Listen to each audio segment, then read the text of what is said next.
and welcome to the Creative Career Change podcast with me, Hannah Ash. You can read more about me and my work on Substack. Visit shayhanny.substack.com. That's Shayhanny spelt Chezhanny. Today I'm talking to Becky Ullah. Becky was an NHS GP for many years before she left the profession to become an artist and follow her dream.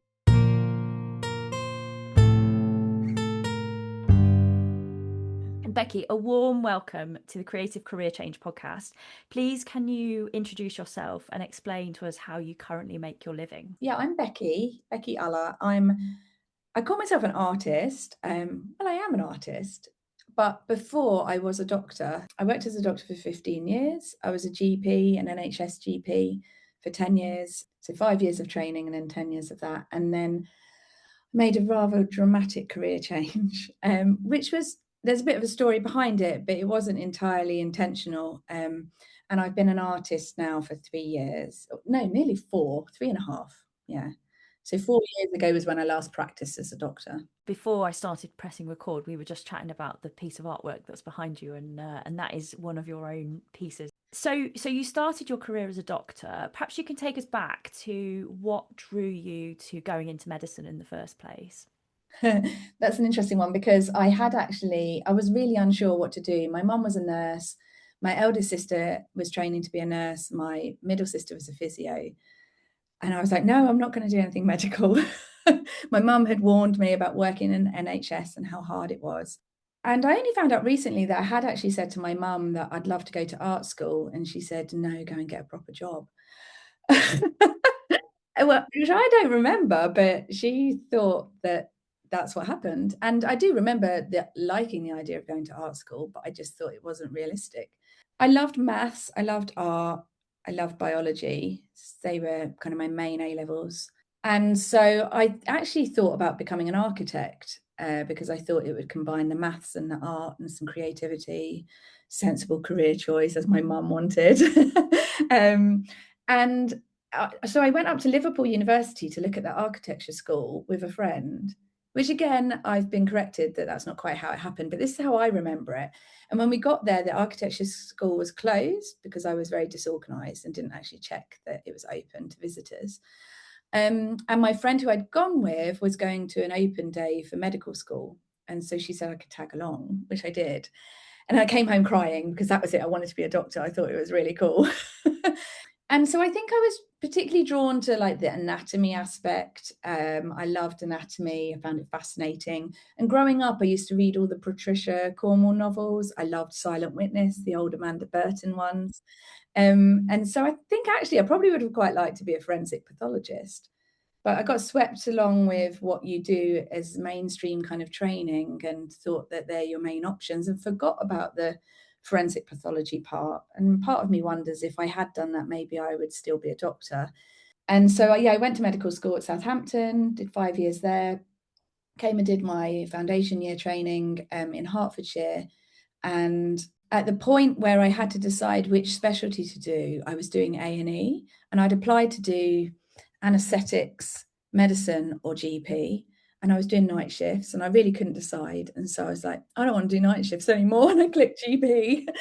And part of me thought, I liked the idea of the diagnostic aspect of being a GP and how you get to do a little bit of everything. And to be fair, that was the bit that I enjoyed about it. I loved the challenge, the puzzle of people coming in and trying to figure out what was wrong with them.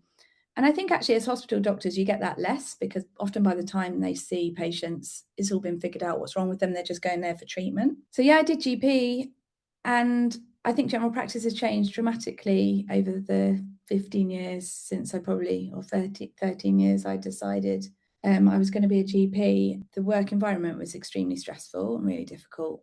And so I increasingly became burnt out, so to speak, to use that phrase. And so I was looking for a way out for a long time, actually.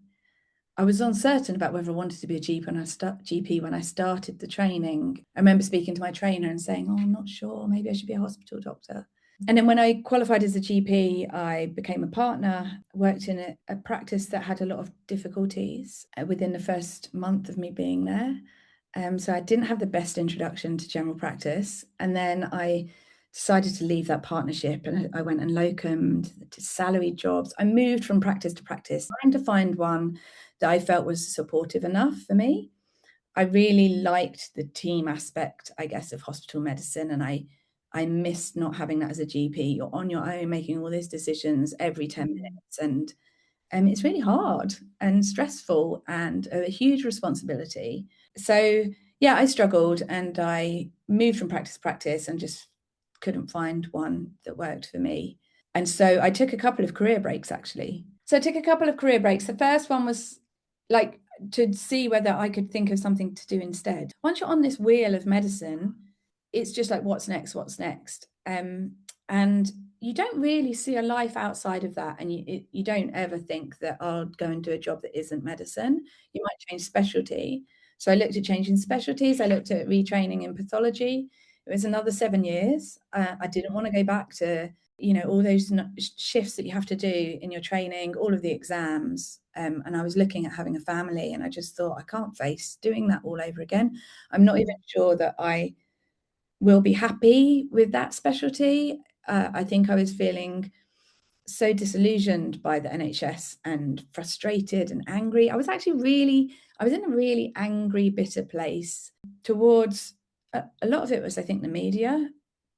And then Yeah. COVID hit, and the media towards GPs just got worse. And I was already feeling frustrated that I couldn't deliver what I wanted to deliver, then to be told that you can't see patients face to face and having to do things by phone, and then reading in the media and hearing from basically anybody I came into contact with, oh, GPs aren't doing anything, they don't want to see patients. And I'm sat there thinking, I really want to see patients face to face. I don't want to be doing remote.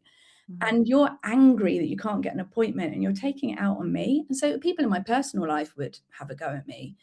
And I was like, you know what? It's hard enough doing the job as it is. No one's thanking me.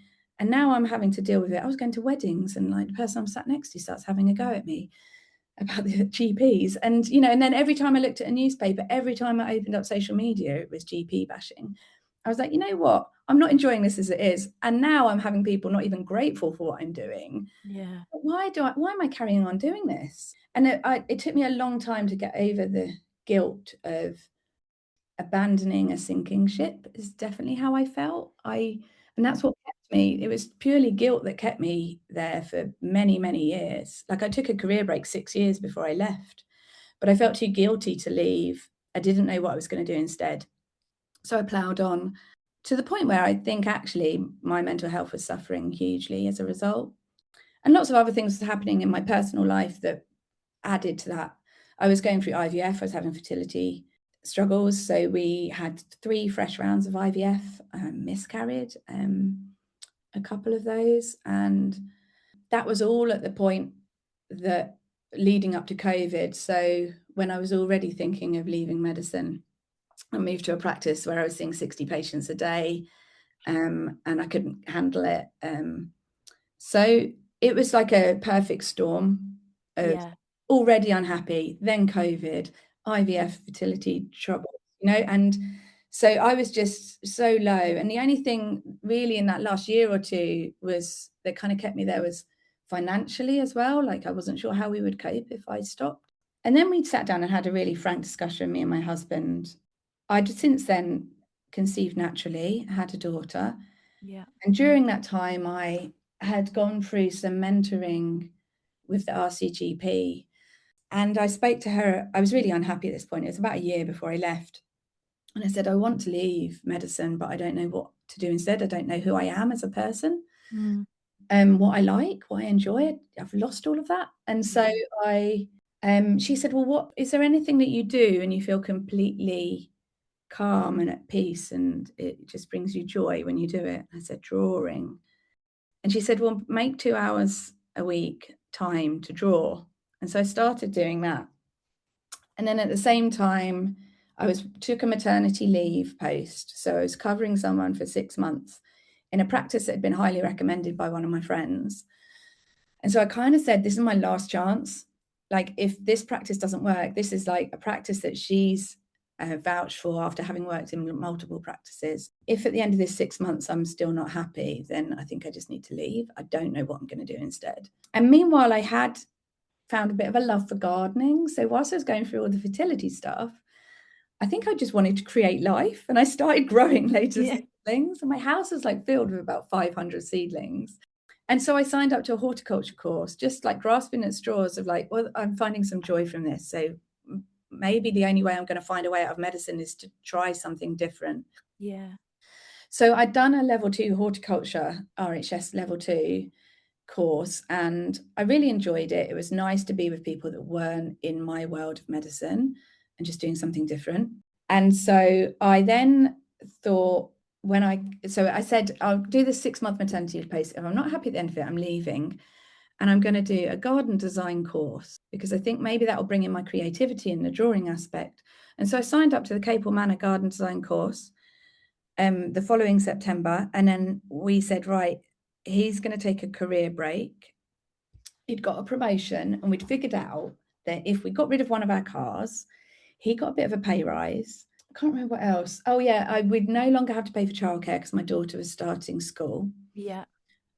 So we're like, actually, that doesn't make much difference in pay. By the time I took off the £700 a month for school, the car, which was £300, and his pay rise, which gave us an extra £500, I was like, I'm not earning that much more working a couple of days as a GP. So I said, I think we'll be able to manage without me working at all. So I can just figure out. So I thought I'd go do the garden design course, and I would paint and draw in my spare time and build up a bit of a portfolio, just get that out of my system, not thinking that would go anywhere. Yeah, that's so interesting, isn't it? That sometimes the best ideas are born out of that without too much full-on planning. Yeah, that's it. I mean, I thought maybe I'd be a gardener. I was like, I'll do some gardening a couple of hours a week.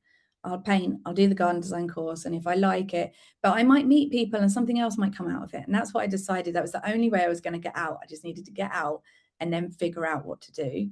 And if I didn't like that, I'd switch to something else. And then, so we went traveling. The idea was before my daughter started school, we'd both finish our jobs and we'd go traveling for a couple of months. And then I would start the garden design course. And whilst we were traveling, I slipped a disc in my back. Oh gosh. Yeah, just to add to the drama.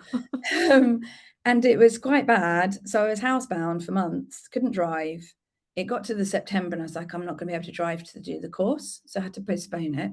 And then I got told I'd need surgery, which was happening in the February. So I had to postpone it again.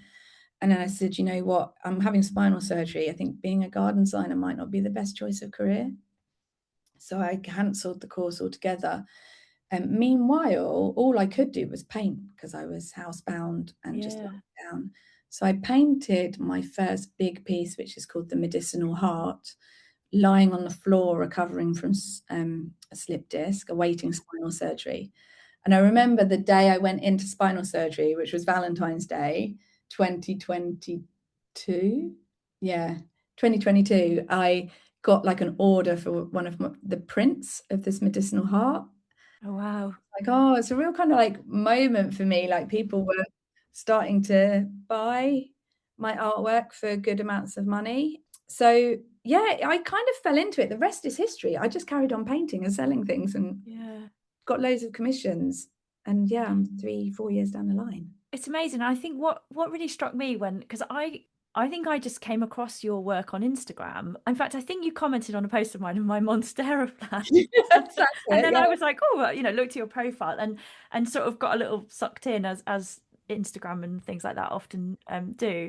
And I was just really interested in your journey. But what I was really struck by was your artwork is really, I'd never really seen anything like that before. That combination of, I'm not going to try and describe it. Can you explain a little bit about what a lot of your work, I think maybe not all of it, but a lot of your work is inspired by and how it manifests itself?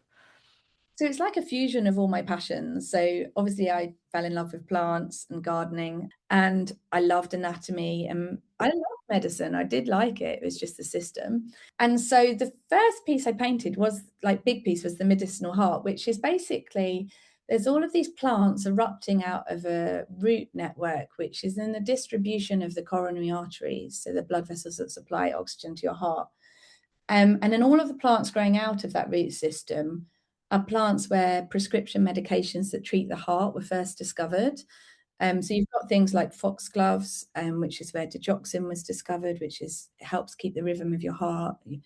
Poppies make opiates, but also an angina treatment. So there's about 7 or 8 different plants erupting out of that, and that came from 10 years prior to leaving medicine. I saw an exhibition in France of an artist who had like these plants kind of growing out of tendons on an arm. And I thought, wow, that's really cool.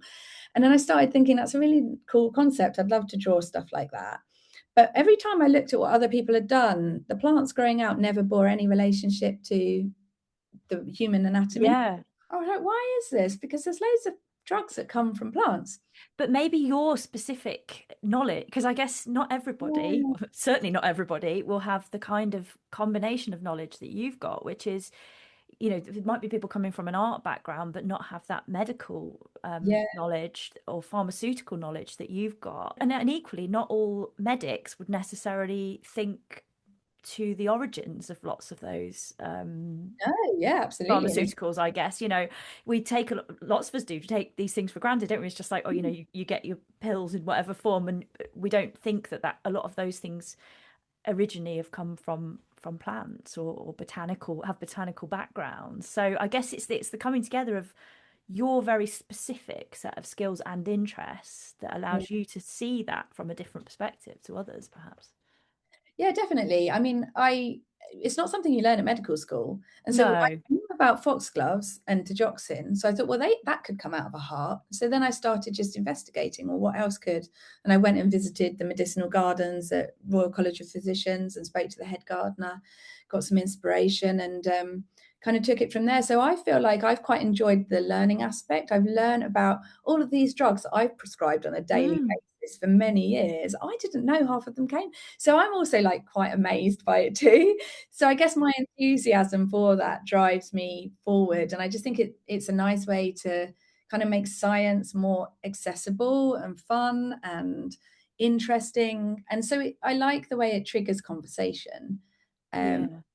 and my most recent collection I'm putting together is all about chemotherapy drugs that have been discovered in nature. So not just plants, but marine life and bacteria. And so I think I kind of have a little bit of a passion about, I guess, breaking down some of those beliefs that big pharma is all bad. Like a lot of Yeah. our pharmacology is hundreds of years old. And the reason a lot of these drugs are made synthetically in labs is because they're more expensive to harvest, or they would decimate the plant populations that they're derived from. For example, like there's a cancer drug that comes from the yew tree that treats breast cancer. And at first, they were just using yew tree clippings, and gardeners were delivering them to the pharmaceutical companies to make the drug. And they just like, we can't license this because we can't produce enough. The yield isn't high enough.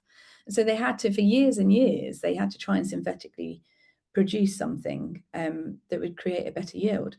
So if they would have been able to get it from plants, they would have.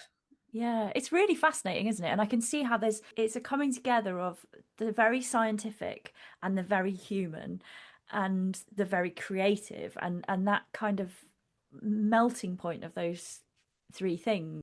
I can see that there's a real interest and a passion in that.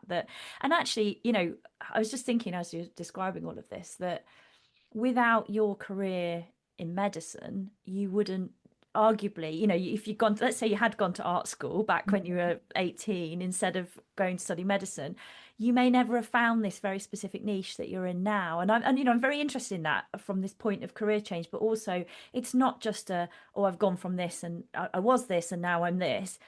The thing before always, without fail, influences so much of what comes next, doesn't it? Even if we weren't happy in that, or the thing we were doing originally was not quite right for us, Yeah. there's something or lots of things that Still things will. that you draw from it, isn't there? Yeah. Yeah, definitely. Yeah. I just wonder what family and friends felt when you were, or how you felt they were going to feel about your decision to leave medicine. Because, and I asked that question because, so my background, I was a teacher. So Obviously quite different to what you do, but I understand some of the things that you've said about, feeling like you're kind of giving up on something or letting people down or whatever, because medicine and teaching, it feels like these quite worthy professions that, Yeah, yeah, exactly. And so to kind of to step away from them because, for me, similar reasons to what you've said, burnout, like just wasn't what I wanted it or expected it to be. But actually, I think one of my greatest fears of giving up on or giving that job up was what other people would think of me. And I wonder how you felt about that and what the reality was of what other people thought when you did step away from it. I think it's a huge part of leaving medicine is such a difficult thing to do.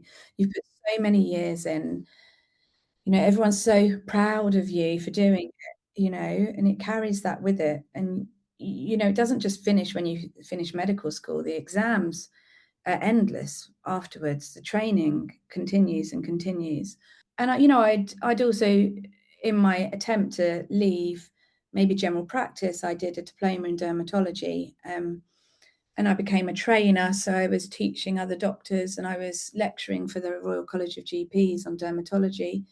So I'd found a lot of other niches within medicine, so that was more training, more work, and it felt like you're abandoning it all. So it was really hard giving up on something you've worked so hard on, but also for those around you to see it, like, especially when you've got no particular plan and the loose plans you have are not going to be financially very secure. I think they kind of thought I was a bit mad, if I'm honest. My parents were very worried. They were just worried. But in the last 6 months of working as GP, for some reason, I worked in a practice that was quite close to where they lived. And so after work, I was often finishing so late. I was finishing at 9, 10 o'clock sometimes. And particularly when I was on call, and I would go back to their house and just in floods of tears repeatedly, tell them about how hard my day was, some of the things I'd seen and had to deal with. And I think they just got it. Yeah. So when I said I'm going to leave, they were like, yeah, we think you should. Yeah. It's interesting that, isn't it? Because when they said that, yeah, we think you should, were you almost surprised at hearing that come from them, or did you expect them to say that? Yeah, for a long time, I think I'd said I was unhappy and I hadn't really got that response. So it was it was kind of like a green flag to say it is Yes. okay. And I guess I was Yeah. partly waiting for that. I mean, it didn't wholeheartedly say you go for it, but they were like, I understand. And now it's interesting because, they everybody around me says, "Oh, you made such the right decision. You look so much happier." At the first year or two, they weren't so sure, and lots of people, more strangers and people that weren't doctors, didn't get it, and they would go, "What? We need doctors," and some people would like, almost tell me off for leaving. Um, Yeah. and I was like, "Oh," go and hide in a corner and cry somewhere. Yeah, yeah. I found it very difficult when people confronted me in that way. So much so that when my daughter started at school, I didn't tell anyone I was a doctor, introduced myself as an artist. So it probably actually made that transition to taking on the title of artist much quicker because I had to like embrace that persona to be able to, because people ask you what you do and Yeah, you tell them you're a doctor and you get opinions.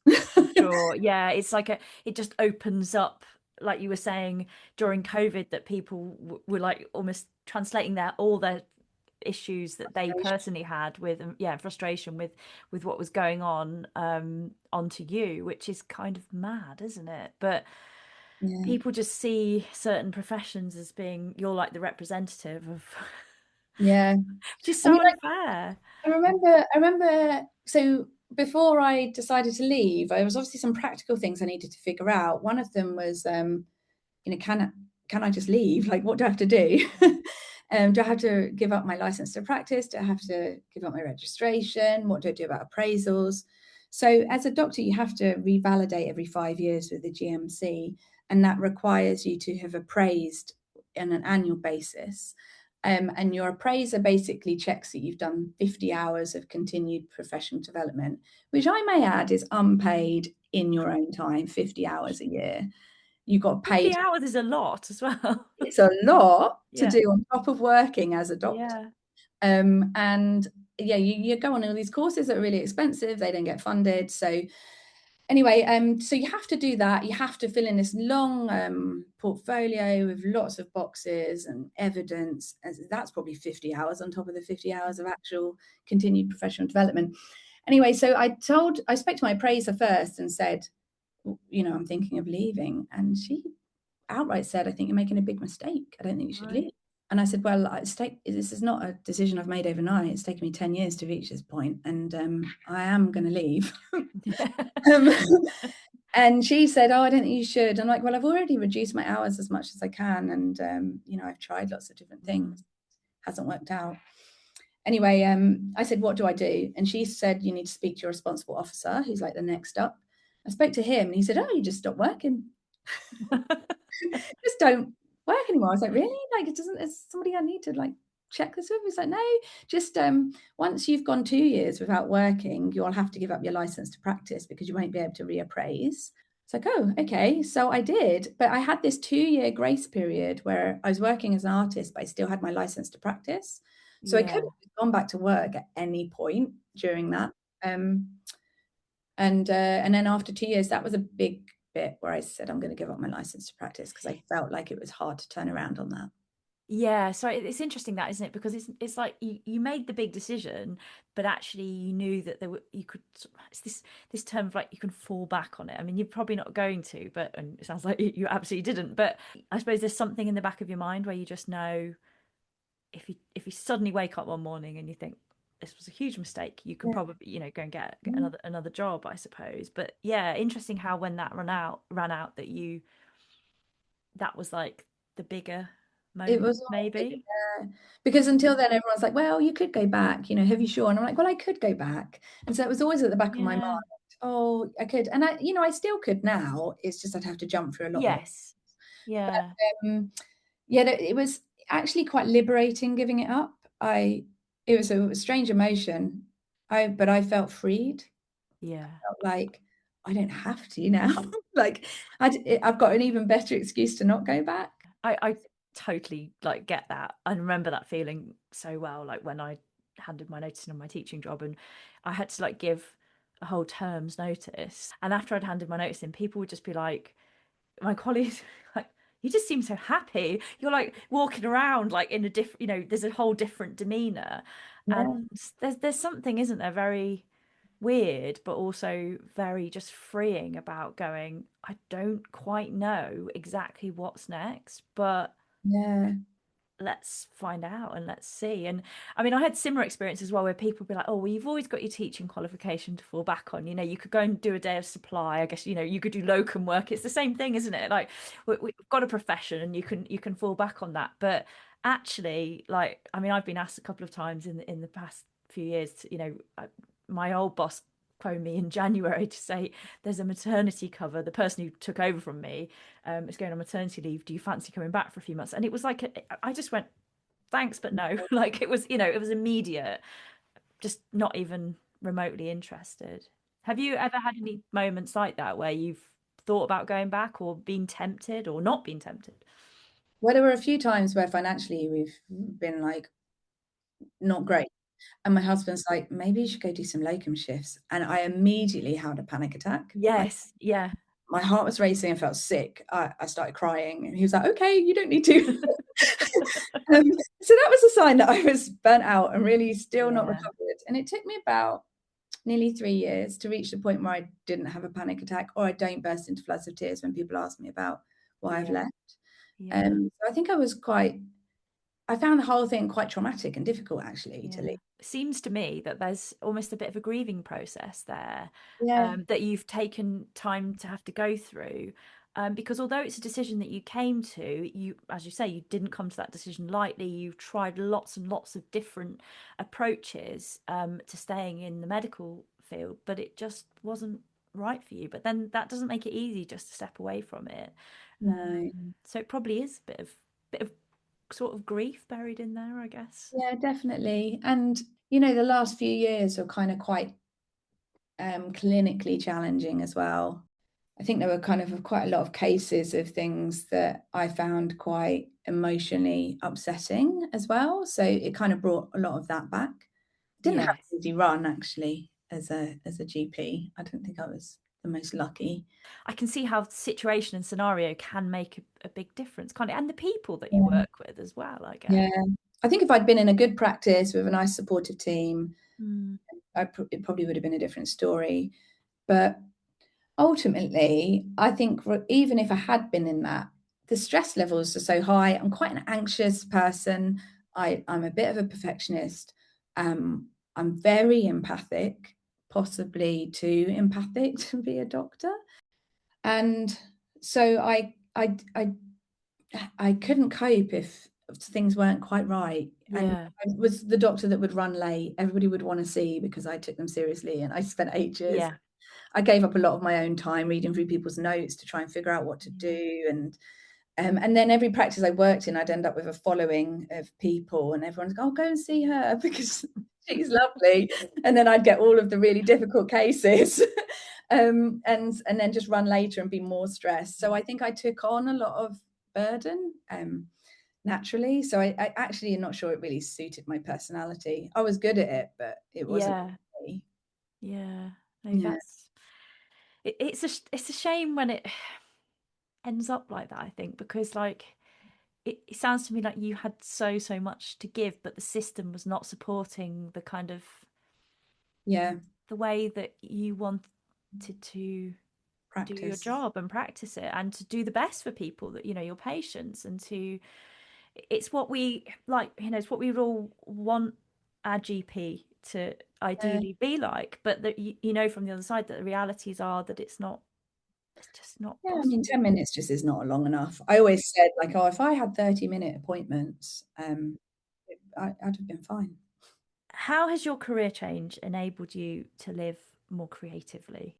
I think the most interesting thing to say about that is that I didn't actually see myself as a very creative person.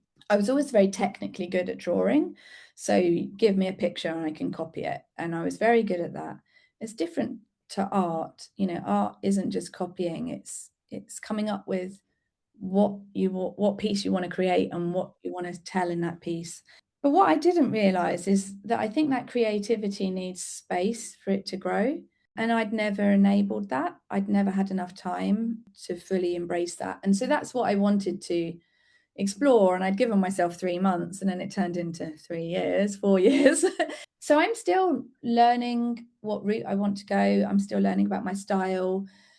But I've noticed that, so people that say like, "Oh, I can't even draw a stick man," what I would say to that is that there's the technical stuff. Like I do think that I found that easier than a lot of people would. But the creativity, I mean, it still takes practice. You still got to practice how to use those materials. The first time I used an iPad, it was terrible drawing on an iPad because Yeah. you don't get that feedback. It's a different material, right? So and what I realized is when I took the summer holidays off one year from painting, I went back after 6 weeks, and for the first 2 weeks, I didn't know what to do because I had a break, and I suddenly realized, oh, I've developed a creative kind of It's a pattern. practice, isn't it? It literally is a habit that you.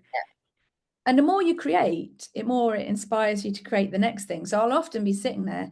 I mean, at the moment, I'm doing a commission that's taking me quite a long time, but I'm sitting there the whole time also thinking about my next piece and my next collection. So Mm. I have the headspace now to be creative and think of what to do. I have the time to try different things and see what I like.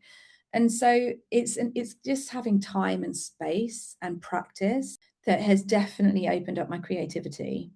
Yeah, and has it taken you a while to get, because it's a huge leap, isn't it, to go from a Mm, very sort of ordered, if you like, job and a salaried job, and you know where have got to be at a certain time and things like that, to having your own, being well, having your own business and being an artist. And I know you do workshops as well, don't you, and things like that. So how is your time management in making sure that you've got that freedom and space for the creativity? How has that evolved over time? So I am naturally probably quite a task orientated person, having been in medicine. I mean, one of the things you do as a house officer is you have about 100 bleeps and you've got about an hour to do it all. So you have to prioritize. You have to be good at prioritizing as a doctor. So I'm great at that. And as a result, I'm probably quite good at the business aspect compared to some artists. Some artists are like, oh, I just want to paint. Mm. Whereas I know the importance of making sure my website and Instagram, like I'm not going to make those sales if I don't do things like this and, Yeah. keep my Instagram going. So I am quite good at the business side of it. If anything, I'm not so good at making sure that I have enough time to actually make the art. Yeah. Probably like 20-30% of my time is actually making art. Yeah. So actually last year I decided I'd done all of these commissions. I'd painted loads I tried lots of things that I'd wanted to try that I couldn't do when I was a doctor. And I reached this point where I said, well, hang on a minute, what kind of artist am I? What is my style? What do I want to do? And I took 3 months off of doing commissions or doing any kind of events to just like hide away and just paint lots. And that was actually really useful for me. So it might be that I'll do that every so often where I just take a Yeah. break from all of the business side. That strikes me as being a very brave thing. And I say that from the point of view as I love the idea. I know I can totally see the importance of doing something like that. Obviously, I'm not an artist. I'm an interior designer, but I do a lot of writing as well. And I sometimes just find that I want to step away from the work that I'm being paid to do and like you try and step back and go, well, what am I really interested in? What do I really care about? Where do I want to take this? But I'm often too scared to like step fully out of the business. I mean, I'm going on holiday in about a week and a half's time for 2 weeks, and I like it's the first time since I've been full time in my business that I've will have taken 2 weeks out, and I don't want really don't want to work while I'm there. I don't want to be doing emails and responding to inquiries and things like that, but I'm actually also terrified at the idea of stepping away from it. So I'm kind of interested in like how you enabled yourself to do that from the point of view of somebody who wants to feel brave enough to do it. Well, I took a lot of encouragement from one of my friends who's a life coach. Actually, two of my Ah, friends are life coaches, both told me I need to do that. yeah, Other artists told me I needed to, and my husband told me I needed to. I was like, oh, I'm worried about stepping back from it, so I'm not earning any money. And so if my husband yeah, is saying I should, and then maybe I should. So yeah, I also got a residency where there was no rent for the studio space. So I thought, well, that enabled me to have a little bit more kind of freedom to do that. yeah, But yeah, I found it really hard. I think I'm probably quite like you. I'm quite task orientated and like, right, let's grow the business, let's build the yeah. business. And if you stop for 1 second, it's all going to fall apart. Oh, yeah, yeah. But I also like, there's so many things that I know to be true, but then I can't necessarily always put those into action, if that makes sense, or convince myself that that's something that I can do. But Yeah. it's really good. This is partly why I love having these conversations with people, because there's always so much inspiration to be had. Whether it's different art forms or whatever. I think it's that. Well, it sounds like to me you listen to the people around you. Yeah, I did. But also I think I kind of made myself accountable by telling people on Instagram, I'm not going to take any commissions for 3 months. Yes. I'm going to practice, I'm going to sort out my creative practice. And I bet you got a lot of respect from people for that as well. Like, often we think, oh gosh, if I step back, people think I'm or whatever. The reality is that they go, oh, that this is somebody who really takes their work seriously, and they, want to develop that practice. They want to mind the depths of what you want to do and what you're able to do. And I think, you actually garner a lot of respect for it, but that's not always what we tell ourselves, is it, before we do things like that? No, and looking back, actually, it benefited me more ways than I realized at the time. The whole time I was doing it, I was panicking that I hadn't had any sales, I hadn't had any income. But I came out of the end of it, and like over the next 6 months, I realized I'd made a lot of decisions that I couldn't make before. It's like, Yeah, oh, actually, I've decided I do want to do the medicinal stuff still, but I want to take it a different direction. I've decided that this is what I want to focus on. I made a lot of decisions. I like filled in one of those diaries where you like put your goals for the year. I yeah, really don't bother with that stuff. I just crack on. yeah, yeah, yeah, Gave myself the time to actually be reflective. yeah, So I guess I'd kind of learned a little bit from my mistake of like not leaving medicine, not giving myself time to be reflective. And I was like, I need this. If I'm going to take this seriously and take it to the next level, I need to know what I'm about. And the only way I did that last time was to actually step back. So yeah, it's kind of like having faith in the long-term benefits of that and not looking constantly short-term.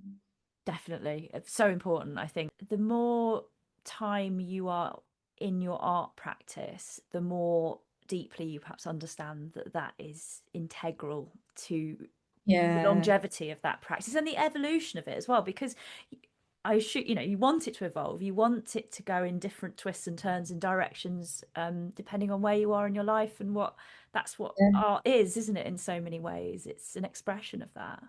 I felt like I dived into the art business as a business, and I Yeah, didn't do like any art foundation. I didn't go to art school, so there was loads of material. So I was just like, right, here's an Instagram, here's a website. If people want to buy my art, they can. And I was very public with sharing what I was doing, even though there was loads of stuff I wanted to try, hadn't figured out yet. But I yeah, was like, I'll just take people on that journey with me. And so I went and started doing local art fairs and joining local art groups and did an open studios before I'd really spent any time thinking, who am I and what do I want to do? yeah, But I think if I'd have done that then, I'd have felt a bit lost. So it was okay. I reached a point where I'm like, okay, I've done all of those things. I've got my art business set up, but how do I get it to the next level? The only way I can is to really narrow down my niche yeah. and know who I am. And so it came at the right time. Yeah, no, it makes complete sense. Can you tell us a bit about your exhibition that you've got coming up? Oh, yes. So as I mentioned earlier, my next collection is all about chemotherapy, cancer drugs that were found in nature. So this is part of what happened during my career break.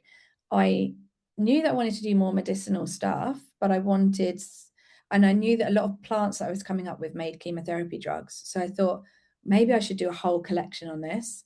And so I kind of progressed that idea during that 3-month break, as well as exploring different styles.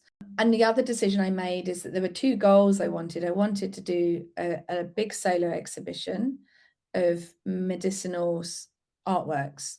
So put a bigger collection together that I could exhibit as a solo.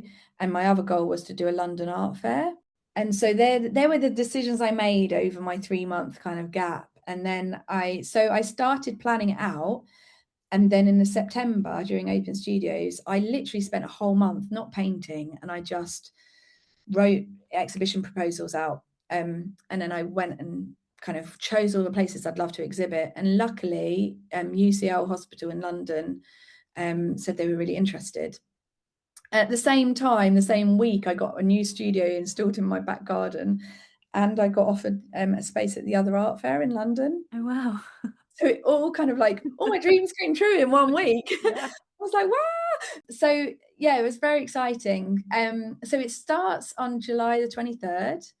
And if you know UCL Hospital, there's a big kind of glass atrium in the main hospital, and to the right of that, there's a corridor that runs all the way along Euston Road. Yeah. And you can see the artwork from the road. So I'm going to be exhibiting all the way along there. I think something like 20 or 25 pieces. Wow. That's Right. amazing. Yeah, right in October. I'll get you to send me the details because we can include those in the show notes, and I will definitely endeavour to go and have a look at those when it's on. But that sounds so exciting, and again, another reminder that taking that time and space out allows you to focus on what those goals are. Because I don't know about you, but like I think me 10 years ago when I was in the depths of my like teaching career, or things like goal setting and like intentions, I would have just been like, what? No, gosh, no, I haven't got time for that. And like I'm way too busy, and like what does any of that even mean? And now I'm like I really understand the importance of just taking a bit of time, and sometimes it's just 10 minutes, isn't it, out of your day, just to really stop and focus. Well, okay, what's the focus here? What's the achievement? Or not achievement, not that sounds like a really academic way of phrasing it, but the kind of the aim, I suppose, the purpose. I think part of that comes from it being your own business. So you're more invested in it, right? Mm. So I'm kind of like, well, if I'm going to carry on being an artist, where do I want this to go? If I was, and it's all kind of where you see yourself in 5 years, 10 years. It was less meaningful when it wasn't your own business, but when it's your Yeah, own business, you're like, okay, I'm going to be more intentional with this. Yeah. And so I think I realized I was spending a lot of time, I'd learned everything I could from like local art fairs. I'd met my friends, I've got a community, and they're great. And I still do them a bit. But what I was finding is they were distracting me from creating bigger collections and actually niching down and creating the art I want. I would just be creating something to sell at an art fair. And so I was like, the only way that I can move it up a notch is to go, right, I want to put on an exhibition of a collection. How do I do that? Well, I'm going to have to say no to all of the local art fairs because I'm not going to have time to create it if I do all of them. So, Yeah. so I kind of, it helped me to focus because it's your business, and I wanted it to continue so that I can continue to paint. Yeah. Basically. Yeah. And I mean, one thing that really strikes me in having this conversation is that you talk really animatedly about the work that you do. Could you, if you could go back in time to, I don't know, 10 years ago, or when you were kind of starting to feel quite unhappy in your role as a GP, would you ever have believed that you would be where you are now? No, sometimes I have to pinch myself and just be like, what? But what's interesting is when I was at university, we had a yearbook when we graduated. And in it, we had to write a little bit about ourselves and then where we saw ourselves in 10 years' time. And I had written, I will be a part-time neurosurgeon, part-time artist living in an eco house with a garden where I grow all my own vegetables.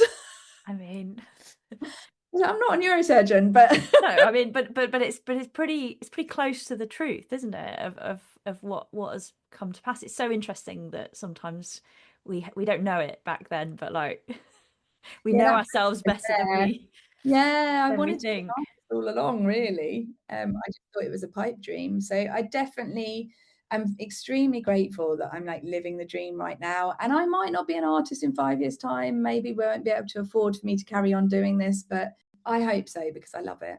Yeah.